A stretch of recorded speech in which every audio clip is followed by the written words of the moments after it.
They demanded $2,200 for my brother's graduation party. 3 days after they ignored my son's 5th birthday, I sent them $1 with a message that said, "Best wishes." You won't believe what happened next. Before we continue, please hit that subscribe button. This story gets intense, and you need to hear every word. Trust me on this. My name is Claire, and I'm 29 years old. I work as a dental hygienist in Milwaukee, Wisconsin, and I'm a single mother to the most wonderful 5-year-old boy named Ethan. His father left before he was born, and honestly, that was probably for the best. What wasn't for the best was my own family's treatment of us over the years. I stared at my phone, reading the text message from my father for the 3rd time. The audacity was breathtaking. My hands trembled as I sat at my kitchen table, trying to process what he was asking. "You need to help your brother. Family comes first, Claire." $2,200. Not a request, a demand. I looked across the room at Ethan, who was building a tower with his blocks on the living room floor. His dark curls bounced as he concentrated, tongue poking out slightly the way kids do when they're focused. He had no idea what had happened just 3 days ago. Or maybe he did, and he was just better at hiding his hurt than I gave him credit for. 3 days ago was Ethan's 5th birthday party. I had sent invitations to my parents, my brother Derek, and my younger sister Amanda 6 weeks in advance. I called to confirm. I texted reminders. I even offered to pick them up if transportation was an issue, though they all lived within 20 minutes of my house. The party was supposed to start at 2 in the afternoon. I had rented a bounce house, ordered a custom superhero cake that cost me a week's worth of groceries, invited Ethan's friends from preschool. I decorated the backyard myself, staying up until midnight the night before, stringing lights and hanging banners. Ethan kept asking when Grandpa and Grandma were coming, when Uncle Derek would arrive. He wanted to show them his new bicycle, the one I'd saved for months to buy. Every car that passed, he'd run to the window, pressing his little hands against the glass. "Are they here, Mama?" My heart broke a little more each time I had to say no, not yet. By 3 o'clock, all his friends had arrived. The bounce house was full of squealing children. But my family? Nothing. Not a call, not a text. Complete silence. I called my mother. Straight to voicemail. I called my father. Same thing. Derek didn't even have his read receipts on, so I couldn't tell if he'd seen my messages. Amanda, who was 23 and still lived at home with our parents, sent a brief text around 4. "Sorry, something came up." That was it. No explanation. No apology to Ethan. Just those 3 words. I smiled through the party, took photos, helped Ethan blow out his candles, but inside, I was dying. Watching him glance at the door every few minutes, hope fading from his eyes each time, was torture. When the last guest left and I was cleaning up wrapping paper and cake crumbs, Ethan came up to me. His voice was so small. "Mama, did I do something wrong? Is that why they didn't come?" I pulled him into my arms, fighting tears. "No, baby. You didn't do anything wrong. Not a single thing." But sitting here now, reading my father's text demanding money for Derek's graduation party, I realized something. This wasn't the first time. It wasn't even the second time. This was a pattern, and I had been too blind or too hopeful or too desperate for their approval to see it clearly. Last year, they had also skipped Ethan's 4th birthday. My mother claimed she had a headache. My father said he had to work. Derek didn't respond at all. But 2 weeks later, when Derek needed money for car repairs, my father had called me directly, expecting me to contribute $300 because that's what family does. I had paid it like an idiot. I had paid it. The year before that, they came to Ethan's 3rd birthday party but left after 20 minutes because Amanda wanted to go shopping. They hadn't even watched him blow out the candles. I looked at my father's text again. The message was clinical, transactional. "Derek's graduation party is next month. We need $2,200 from each of you to make it memorable. Your brother worked hard for this. We expect your contribution by the end of the week. Each of you." As if my siblings were also being asked to contribute the same amount. But I knew better. Derek wouldn't be asked to pay for his own party. Amanda barely made minimum wage at her retail job. This demand was directed at me, the reliable one, the one who always came through. I had always been that person, the dutiful daughter, the one who showed up, who helped, who never complained. I'd been parentified from age 12, taking care of my siblings while my parents worked or went out, or simply chose not to parent. I'd changed diapers, made meals, helped with homework, all while trying to maintain my own grades and have some semblance of a childhood. And what had it gotten me? Sitting alone at my kitchen table while my son asked if he'd done something wrong. I opened my banking app and stared at the screen for a long moment. Then I typed in the amount. $1. In the memo line, I wrote, "Best wishes." I hit send before I could second-guess myself. The confirmation screen glowed on my phone. Payment sent, $1. My heart pounded. I had never defied my father like this. Never. Growing up, he ruled our household with an iron fist disguised as disappointed silence. He didn't yell often, but his quiet disapproval could crush you. My mother enabled every bit of it, always siding with him, always making excuses. I grew up in a house where Derek could do no wrong, and Amanda was the baby who needed protecting. I was the middle child, the reliable one, the one who didn't need attention because I could handle things myself. Parentification, I learned later in therapy. The term for when you turn a child into an adult too early.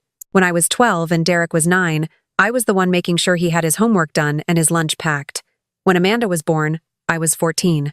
Suddenly I had a third shift, making bottles, changing diapers, walking the floors at night when she cried so my parents could sleep.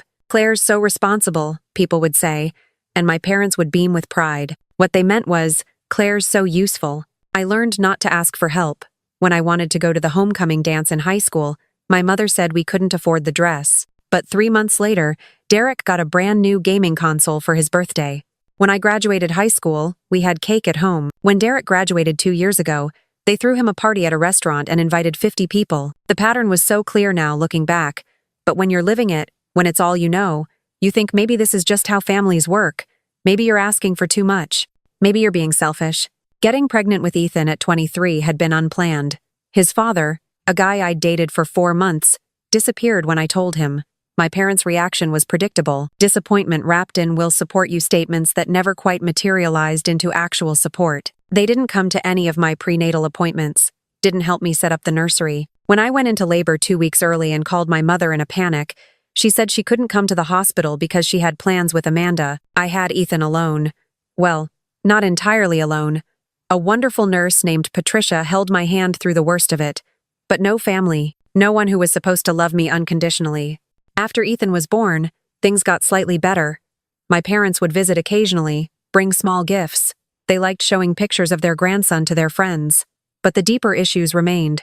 Every family gathering was structured around what Derek needed, what Amanda wanted. Ethan and I were afterthoughts. The pattern repeated itself over and over. When I needed help, there were lectures about responsibility and loans that had to be repaid. When Derek needed help, there were gifts and excuses about how he was going through a hard time. And I had accepted it. Until now. My phone buzzed. My father calling. I let it go to voicemail. He called again. 4 times in 10 minutes. Finally, a text. "Call me immediately. We need to discuss your disrespectful behavior." My disrespectful behavior. Not his years of favoritism. Not his family's absence from my son's birthday. My $1 contribution was disrespectful. Another text came through, this time from Derek himself. "Seriously, Claire? $1? What's your problem?" I felt anger rising in my chest. My problem? My problem was that none of them had shown up for my son. My problem was that I'd spent years being the family doormat. My problem was that they expected me to fund Derek's party after they couldn't spare 2 hours for Ethan's birthday. I texted back. "My contribution reflects the same level of consideration you all showed Ethan on his birthday. Enjoy the party." I turned off my phone. The next morning was Saturday. I woke up to 37 missed calls and 62 text messages. I didn't read most of them. The ones I did skim were variations on the same theme. How dare I? What kind of daughter was I? Derek worked so hard. Family comes first. I was being petty and childish. I called my best friend Olivia, who had been my rock through everything. "I did it," I told her. "I sent $1. She laughed, actually laughed out loud. "Good for you." What did they say? "They're losing their minds." My phone exploded. Of course it did. You stopped playing by their rules. What are you going to do now? "I don't know." My father texted that he's coming over tomorrow at noon to talk sense into me. "And you're going to let him in?" I paused. Was I? Was I going to open my door and submit to another lecture about family obligations while my own needs were ignored? "No," I said slowly. "No, I'm not." "Good. Do you want me to be there?" "Not yet, but stay on standby." After I hung up with Olivia, I sat thinking. My father was coming tomorrow. He expected me to cave. Expected me to apologize and transfer the money like I always did. But something had shifted in me. Sending that $1 hadn't been impulsive. It had been the first honest thing I'd done with my family in years. I thought about my father coming to my house. He had a key. He'd insisted on having one when I bought the place 3 years ago, said it was for emergencies. But he'd used it before when I didn't answer the door fast enough. Just walked in like he owned the place. The thought of him letting himself into my home, into the space where I'd built a life for Ethan and me, where we were finally safe and happy, filled me with something close to rage. I picked up my phone and Googled 24-hour locksmith. Within 3 hours, I had new locks on all my doors. The locksmith looked at me curiously when I insisted on changing every lock, including the garage, but he didn't ask questions. As I watched him install the final deadbolt, I felt something I hadn't felt in years. Power. Control over my own space. But I wasn't done. I called my neighbor Thomas, who happened to be a real estate attorney. Thomas, I need your professional advice. Is it possible to refinance a mortgage and remove a cosigner? Generally, yes. Why do you ask? My father co-signed my mortgage 3 years ago. I want him off it. Completely. There was a pause. Claire, this sounds serious. Are you okay? I'm fine, but I need to make sure this house is legally mine and mine alone. Can you help me? Absolutely. Let me make some calls. Can you come by my office Monday morning? I'll be there. That weekend, I moved quickly and quietly. Monday morning, I met with Thomas. He'd already contacted a mortgage broker he trusted. By Wednesday, I had approval for a refinance that would remove my father's name entirely. The process would take a few weeks to complete, but Thomas assured me that once it was done, my father would have no legal claim to my property. I also did something else. Something I'd never thought I'd have to do. I called a family law attorney named Rachel who specialized in protective orders. I need to know my options, I told her. My father has a key to my house. He's financially and emotionally manipulative, and I'm worried about what he might do when he realizes I'm not giving him money. Tell me everything, she said. I did. I told her about the years of favoritism, the parentification, the way they'd ignored Ethan's birthday, the demand for money, the threats to come to my house. Has he ever been physically violent? She asked. Not physically, no, but he's intimidating, and I'm genuinely afraid of what he might do. Based on what you've told me, we could pursue a restraining order if the situation escalates. For now, I'd recommend documenting everything. Every text, every call, every interaction.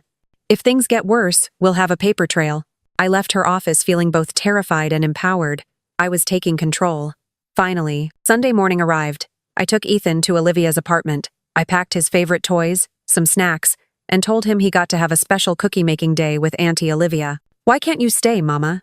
He asked. I have some boring grown-up stuff to handle at home, but I'll pick you up in a few hours and we'll get ice cream, okay? His face lit up. Okay. Olivia gave me a hug at the door. You've got this. Call me if you need backup. I will. I drove home with my hands shaking slightly on the steering wheel. At 11:45, I made sure all the curtains were closed. I didn't want my father seeing inside, didn't want him to think he had any right to my space. At exactly noon, I heard a car pull into my driveway. Through the peephole, I watched my father get out, my mother in the passenger seat, staying put. Typical. She'd let him handle the confrontation, then claim later she had tried to keep the peace. He walked up to my front door with the confidence of someone who expected to be obeyed. I watched him knock, counted to 10. He knocked again, harder. Then I watched him reach into his pocket and pull out a key. I watched through the peephole as my father inserted the key into the lock. He turned it once, twice. His face registered confusion when the lock didn't budge. He tried again, jiggling the key more forcefully. Nothing. He stepped back, examined the key, as if it had somehow transformed into the wrong one, then tried the lock again. I could see the exact moment realization hit. His jaw clenched. His face darkened. He pounded on the door. Claire, open this door right now. I took a deep breath and opened it, leaving the chain lock engaged, so only a few inches of space showed between us. Hi, Dad. His eyes went to the chain, then back to me. What's going on? My key doesn't work. I changed the locks. Silence. Complete stunned silence. I watched him process this information, watched his expression shift from confusion to anger. You changed the locks to your house without telling me? It's my house. I can change the locks whenever I want. His face was turning red now. I co-signed that mortgage. I have a right to access. You co-signed the original mortgage 3 years ago. I refinanced last month. Your name isn't on anything anymore. So no, you don't have a right to access. I had never seen my father look quite so shocked. His mouth opened and closed like he couldn't find words. Behind him, I could see my mother getting out of the car, alarmed by the commotion. You can't do this, he finally said. I already did. The house is legally mine, completely mine. You have no claim to it. After everything I've done for you, helping you buy this place? Helping me? You mean holding it over my head for 3 years? Using it as leverage every time you wanted me to do something? That kind of help? How dare you speak to me like this? How dare you demand money after you and the entire family ignored Ethan's birthday? How dare you expect me to fund Derek's party when you couldn't spare 2 hours for my son? This is about the money? You're throwing away your family over money? No, I'm protecting myself and my son from people who treat us like we don't matter. There's a difference. My mother had reached the porch now. Claire, honey, please, let's talk about this reasonably. Can we come inside? No. Her face crumpled. I'm your mother. Then act like it. Act like you care about your grandson. Act like his birthday mattered. Act like I matter. We do care, she started. No, you don't. You care about Derek. You care about Amanda. You care about maintaining the family dynamic where I do what I'm told and never complain. But you don't actually care about me or Ethan. That's not true, my father said, but his voice lacked conviction. Prove it. Tell me one thing you've done for Ethan in the last year that wasn't a photo opportunity or a holiday obligation. Silence. That's what I thought. I need you both to leave now. We're not finished, my father said. Yes, we are. This conversation is over. If you don't leave, I'll call the police for trespassing. You wouldn't dare. Try me. We stared at each other through the gap in the door. My mother put a hand on my father's arm. Let's go. We can talk to her when she's calmed down.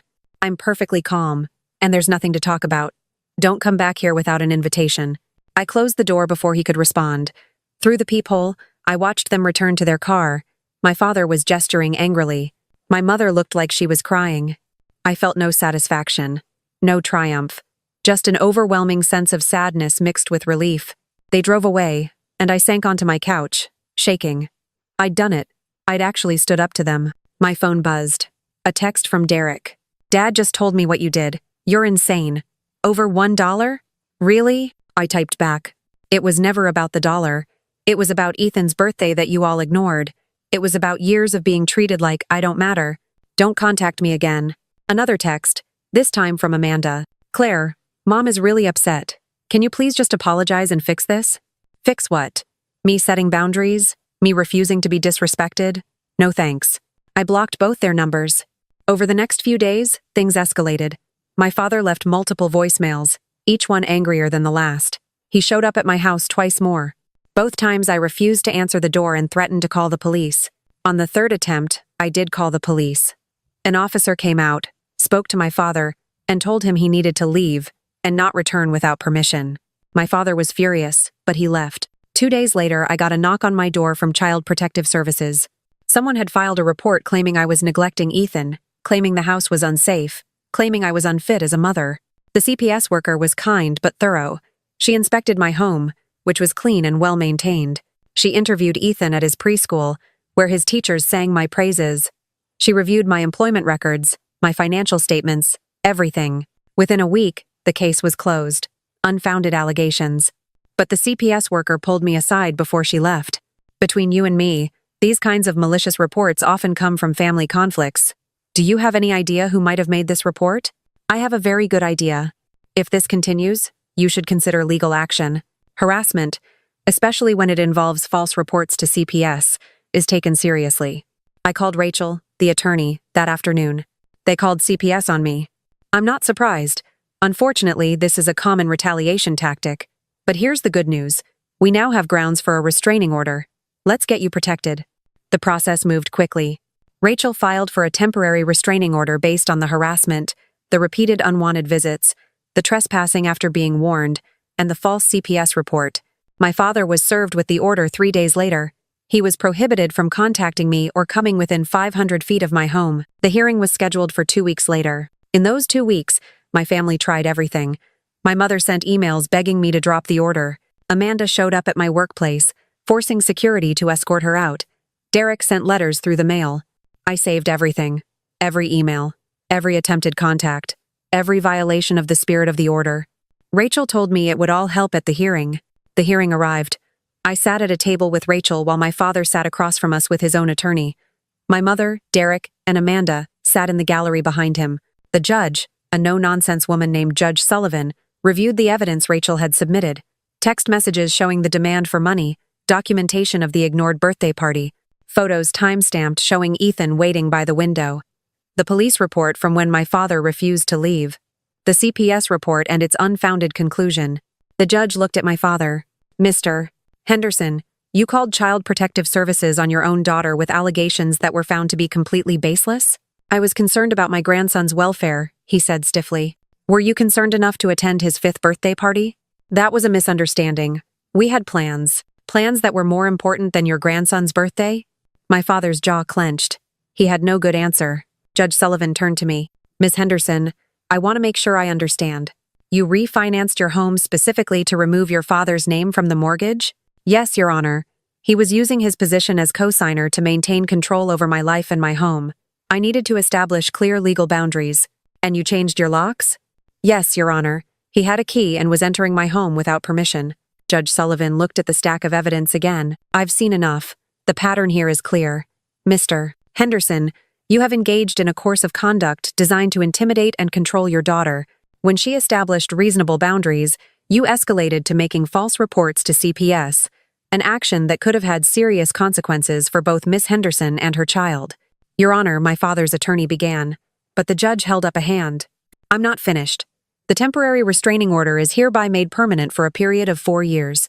Mr. Henderson is prohibited from contacting Claire Henderson or Ethan Henderson directly or indirectly, from coming within 500 feet of their home, workplace, or the child's school. Any violation will result in immediate arrest. This court is adjourned. I heard my mother gasp behind me.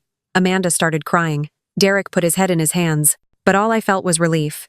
Outside the courtroom, Rachel shook my hand. You did great in there. Thank you for everything. You protected your son. That's what matters. I drove home feeling lighter than I had in weeks. The restraining order was permanent. 4 years of legally enforced peace. That evening, I picked up Ethan from Olivia's house, where he'd been staying during the hearing. Did you finish your grown-up stuff, Mama? I did, baby. Everything's gonna be okay now. Can we get ice cream? We can get all the ice cream you want. As we sat at the ice cream shop, Ethan chattering happily about his day, I felt something I hadn't felt in years. Hope. Real, genuine hope for the future. My phone buzzed. A text from an unknown number. You won today, but you lost your family. I hope you're happy. It was clearly from my father, using someone else's phone to circumvent the order. I forwarded it to Rachel with a note. Violation of the restraining order. Her response came quickly. Forward to police. Keep documentation. If he continues, we'll add contempt charges. I sent the information to the police officer who'd helped me before and blocked the unknown number. In the months that followed, my father tried twice more to contact me through intermediaries. Each time I documented it and reported it. On the second violation, he spent a night in jail for contempt. After that, the contact stopped entirely. My mother sent one final email through a new account, begging me to reconsider, to think about family, to forgive. I didn't respond. Amanda tried to approach me at the grocery store once. I reminded her she wasn't on the restraining order yet, but she could be. She left. Derek stopped trying altogether. The consequences for my family were exactly what they'd earned. My father's reputation in their community suffered when word got out about the restraining order. My mother, who'd enabled his behavior for decades, found herself isolated from the family events she'd always controlled. Derek's graduation party happened, but it was small and quiet. Apparently no one wanted to contribute the money I'd refused to give. Amanda, who'd always relied on our parents for financial support, had to get a second job when they told her they couldn't help her anymore because of legal fees from fighting the restraining order. They'd built their lives on control and favoritism, and when I removed myself from that equation, the whole structure crumbled. As for me, I thrived. Ethan started kindergarten and made wonderful friends. I got a promotion at work. Olivia and I took Ethan to the zoo, to museums, to parks. We built a life full of people who actually showed up, who actually cared.